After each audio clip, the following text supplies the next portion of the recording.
What kind of topic are we talking about this morning? So we are continuing to talk about treatment-resistant depression. Remember, I was talking about that a little bit during the 6 a.m. hour, and there's a pretty impressive new treatment for it. It comes with some caveats, of course. So some studies indicate that as many as a third of people with depression can't get relief from common medications. Now, this esketamine nose spray called Spravato says that they can help when it's used alongside of another antidepressant.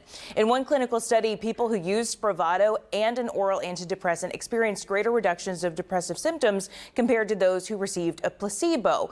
But the chief of psychiatry at UT Health, Dr. Suarez, said this is not a drug that's going to help everyone, and it's definitely not something that you should jump to as your first attempt to treat depression, mostly because, for one, it's not a generic drug, so some people are going to find this kind of expensive, and you have to use it under medical supervision. So you spend 2 hours in the doctor's office, like you just saw Megan Kidd doing, and then you have to come in every couple of weeks.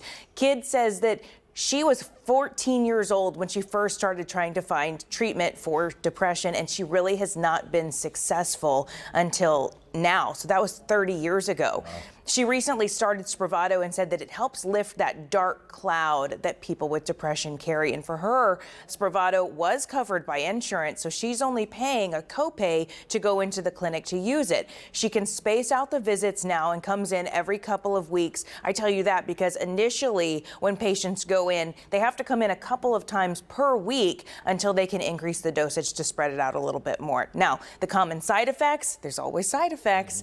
When you're using Spravato with an antidepressant, some people say they feel disconnected from thoughts and feelings. They might feel dizzy, nauseous, sleepy. There's a decreased feeling of sensitivity in some people, or feeling anxious. You can get increased high blood pressure. You can feel drunk. You can feel very happy or excited. Megan says that, there was really no reason for her not to try this because she's tried so many other things, and for her it worked. I've got to say, though, the most convincing part of doing this report for me wasn't talking to Megan herself about using Spravato, but it was what her nurse said. Her nurse was telling us how Megan used to come in. She didn't really seem that friendly. She wasn't smiling. Now she walks in smiling. The nurse says she just has a happy energy about her.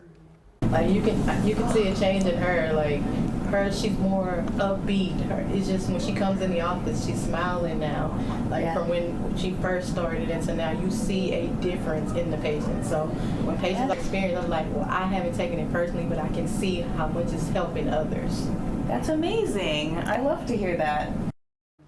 And so if you want to hear more from Megan, or if you want the link to the UT treatment-resistant depression program, we're putting it up. It's actually already up on clicktohouston.com, so I'll go put it on my Facebook page after this hit. Yeah, I mean, if you've been trying everything else, why not? I mean, so many other things have their own side effects. I mean, it seems like everything's got its potential drawbacks. It's just a matter of finding out what works for the patient. And for Megan, she said, she's happy, like she never gave up hope because this came around. And so you never know what's going to come around for you and actually work. But I can't imagine living 30 plus years and not getting relief from depression. That sounds awful. Right. And finally, it sounds like it's working for you. That's yeah. Great. Thanks for sharing that with us. Haley, always good to see you.